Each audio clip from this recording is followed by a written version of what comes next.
Hello and welcome to episode 6 of the Basepaths. I'm Luke Crummich. Joining me today is my boy Zach Crotchfelt. Zach, how we doing, man?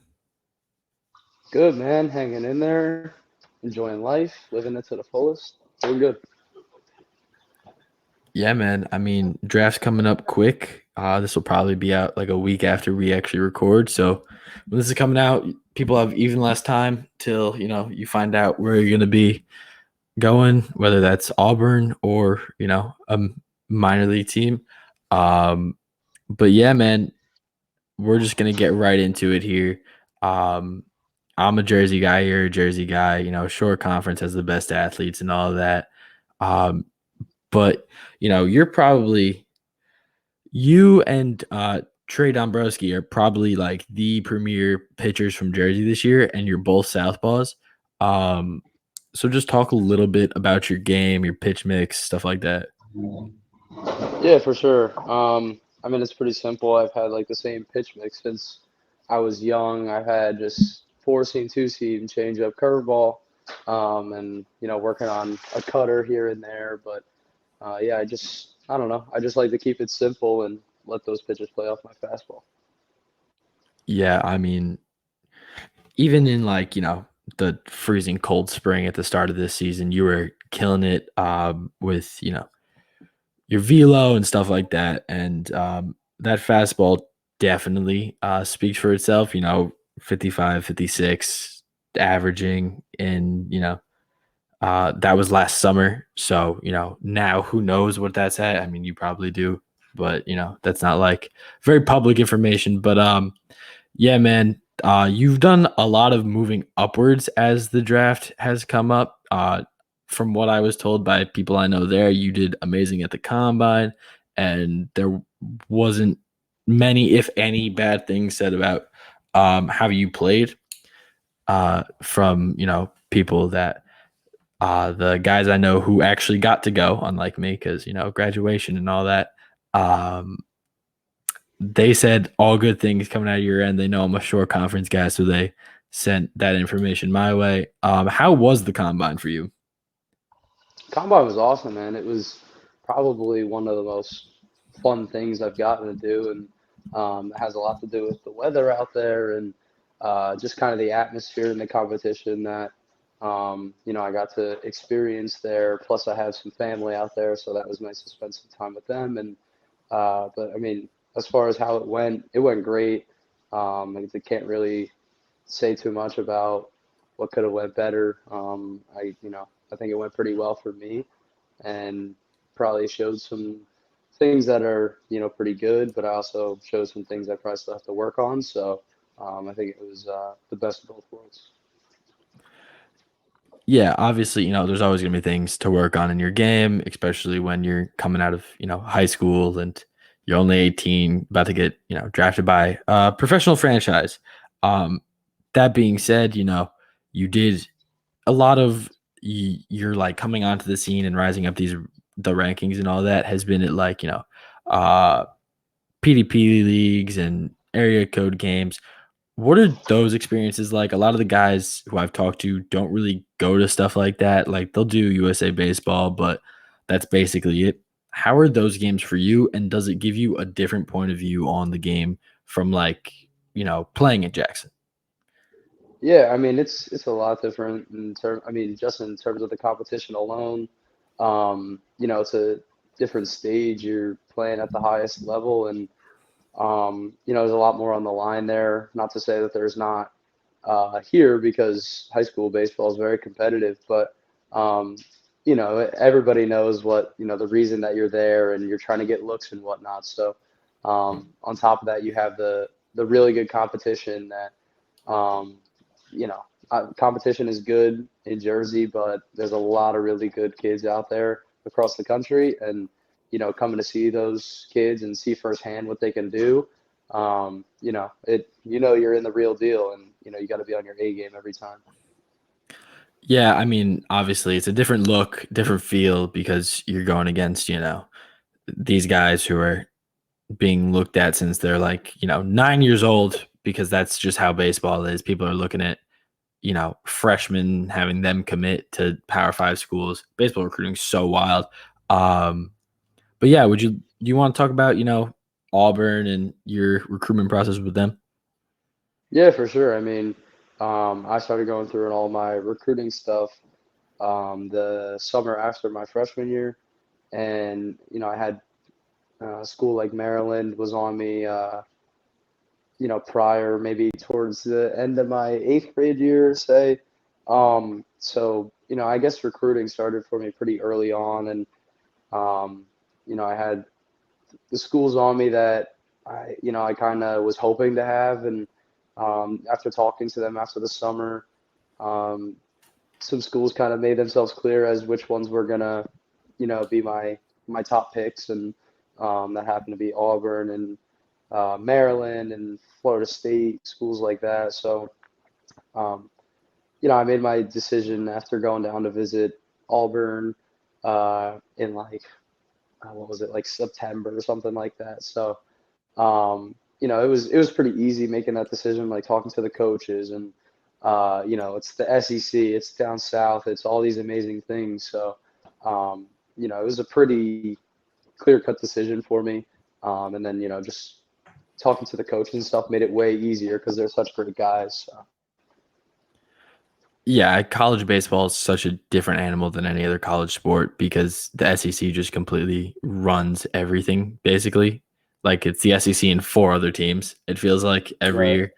And two of those teams are going to be joining the SEC. So, it's the SEC runs college baseball, and obviously getting a chance to play in the SEC is very cool and stuff like that. But, you are probably going to go rather high in the draft. At a spot where that is a huge decision for you. So having a place like Auburn to go and develop your skills is awesome. We're gonna talk a little bit more about you and like your actual pitches because your fastball does obviously speak for itself. But I mean, you have a 6'3" frame. You're 18 years old, so you're gonna get stronger and stuff like that, especially with either college or minor league development. High school baseball is awesome.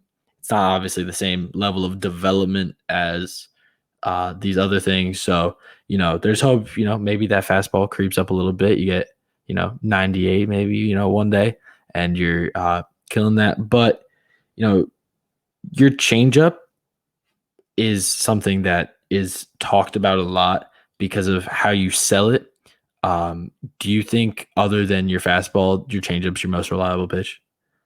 Yeah, I definitely think that over the years, my curveball was kind of something that I relied on a little bit more, and as of probably I'd say literally like the off season, it started making um, its appearance almost, and I started to fall in love with that pitch, and I learned a different way to throw it, and it made me feel way more confident throwing it, and I can I can manipulate that pitch so much better than my curveball, and um, the way that I pitch, I throw every pitch with a lot of intensity, and I want to throw it with the same purpose as my fastball. So my changeup has become something where I can do that, and I don't have to be, afraid of slowing my tempo or, spiking that pitch. I can just throw it the same way as my fastball, and the pitch moves on its own, and I don't have to do much, which is, for me, I think a lot when I'm on the mound, so it kind of eliminates the thinking, and I can just throw the pitch. So,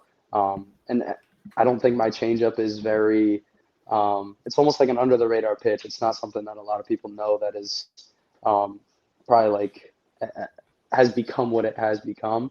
And I know that wherever I go, I know that pitch has a lot of potential, and I'm excited to see what that becomes in the end. Yeah, man.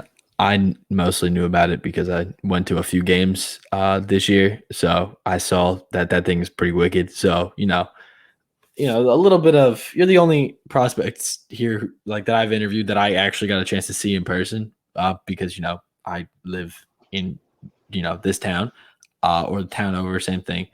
Um, so that definitely has a lot of potential, and the from where you throw, like a low 3/4 slot, it definitely comes off even better because it's hard to track that because it's a different look for a lot of guys. especially at this level and even the low minor leagues levels. Not many guys are throwing from where you're throwing. Do you want to talk about how your wind up and all that kind of came to be? Yeah, I mean, one thing that I've always been told since I was young is no matter what I do on the mound, I have to be comfortable. So when I, started getting a little bit more into the development side instead of just playing for fun, um, the number one thing that we would work on is my lower half. It was never, okay, let's change my arm path, let's change my slot. It was never like that because throwing a baseball is already unnatural enough. There's no need to, go out of your way to make it feel even more unnatural than it already is.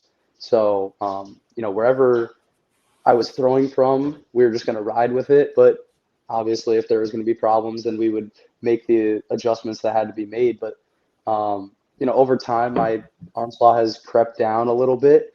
And sometimes being a little bit lower, it's hard to get on top of some pitches. But that kind of just in the game, in the moment, the game speeds up, so it's a little hard to focus on that. But reeling it back in and just thinking about all my mental cues, when I really focus on that stuff and I just let my arm move naturally, it's, I think it is a tougher slot to hit because it's, not as common.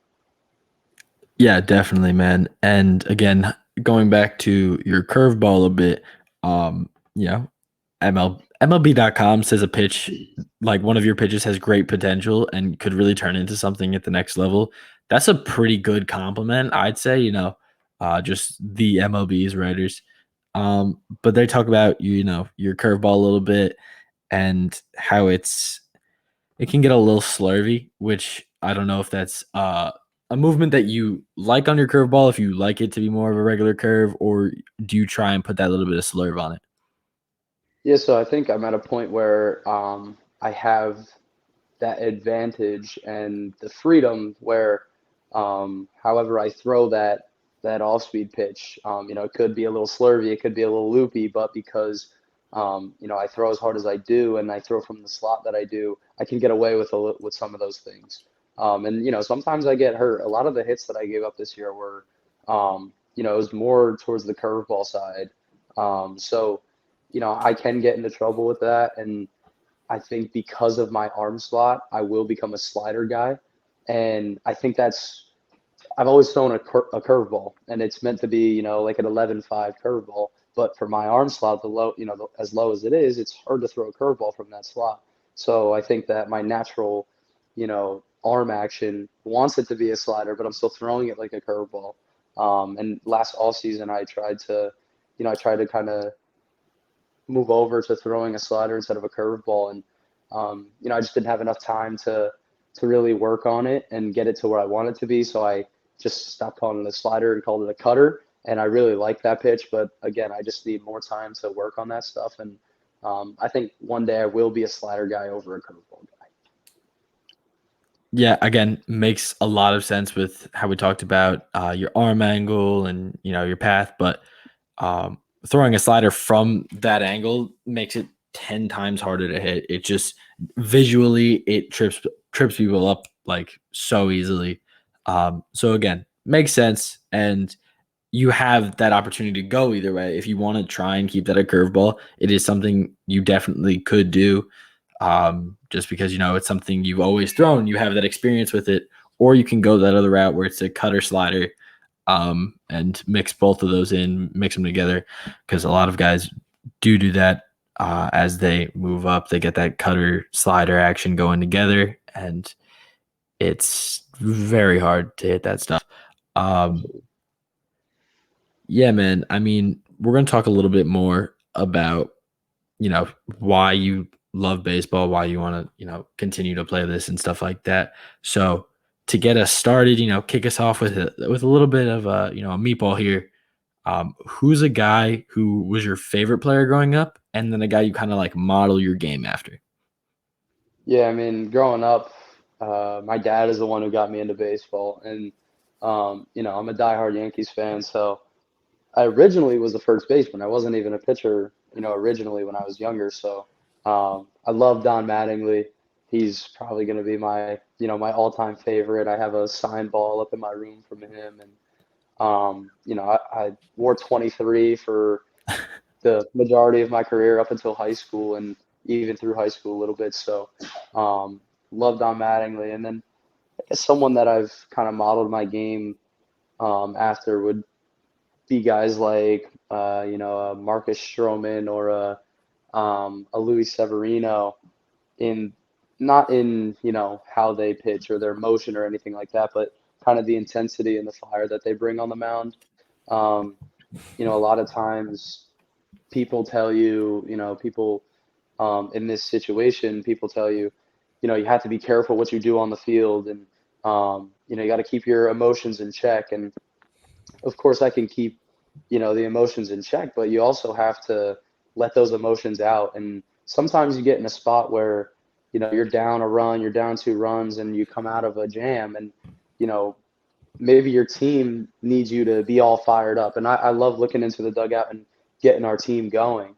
And we've made rallies off of that have won us baseball games. And it's not always about just keep the emotion inside. Sometimes you just need to control it and, use it in a positive way. So, I definitely think that in terms of like the emotional side of it, I think it's important. And it also helps you kind of like build up that adrenaline as the game goes on instead of just dumping halfway through. If you can keep your intensity up and you keep getting fired up, well, the adrenaline's still going to be there. Adrenaline's still going to be kicking, which could take you later into games. So, yeah, I mean, I'm really my own like pitcher, and the way that I conduct myself on the mound, I'm really my own, pitcher in that sense. But, I like to take bits and pieces everywhere and kind of add them to my game to help me out.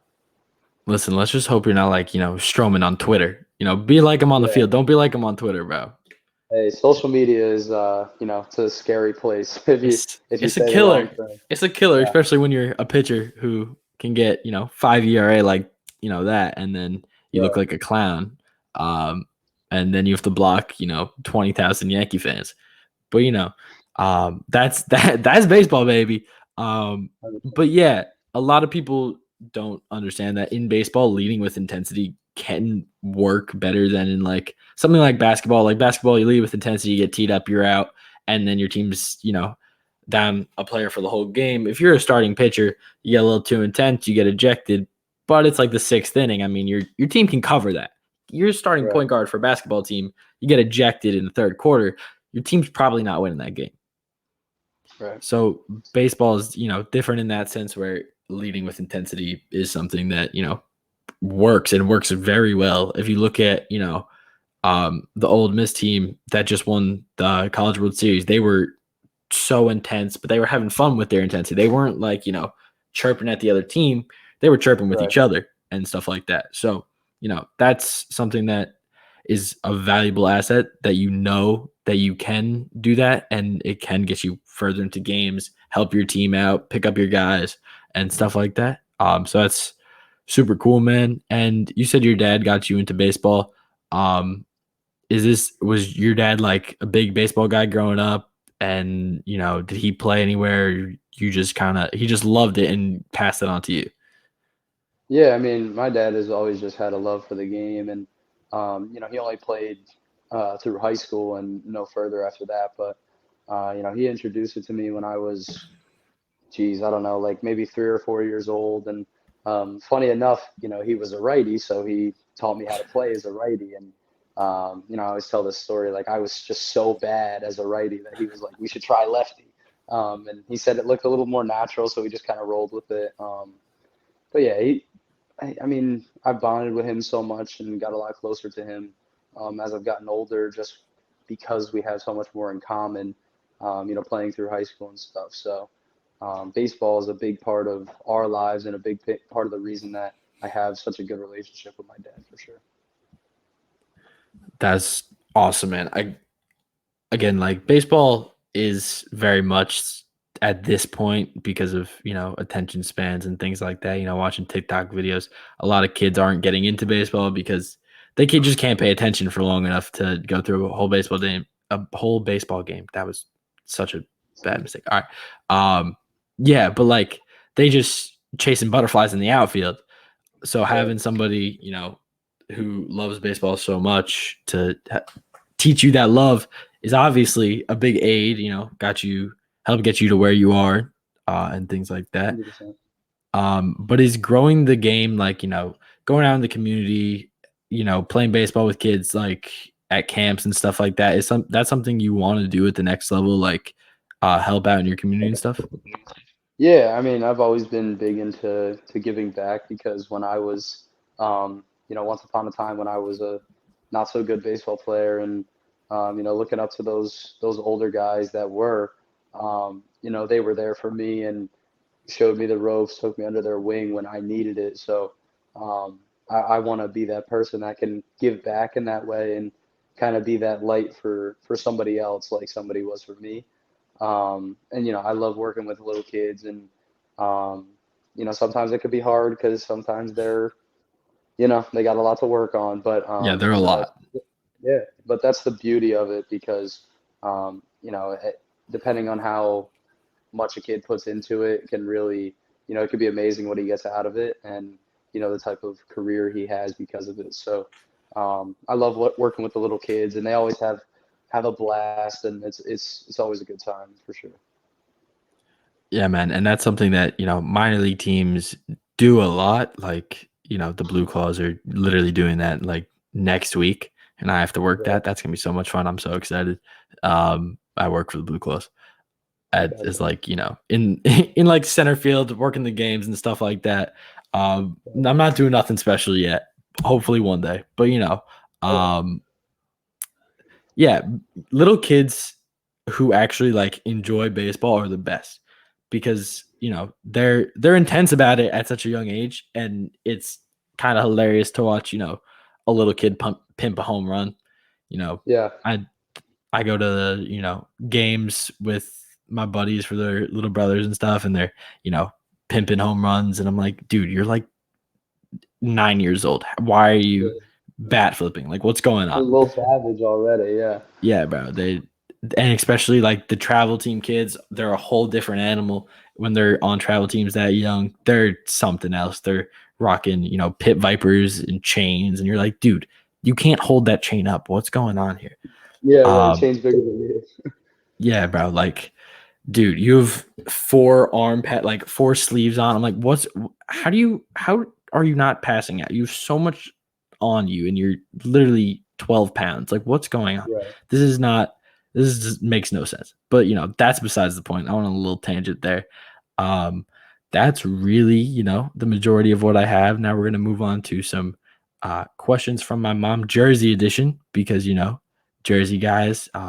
And the first one, very important one. Very important one. I know exactly Does what it's gonna be. Nah, I think you're thinking of the second one. I'm gonna be honest. I think you're Okay. thinking of the Okay. second one. Okay. Does Central Jersey exist? Oh man, it absolutely exists. There we As someone from Central Jersey, it exactly, bro. exists.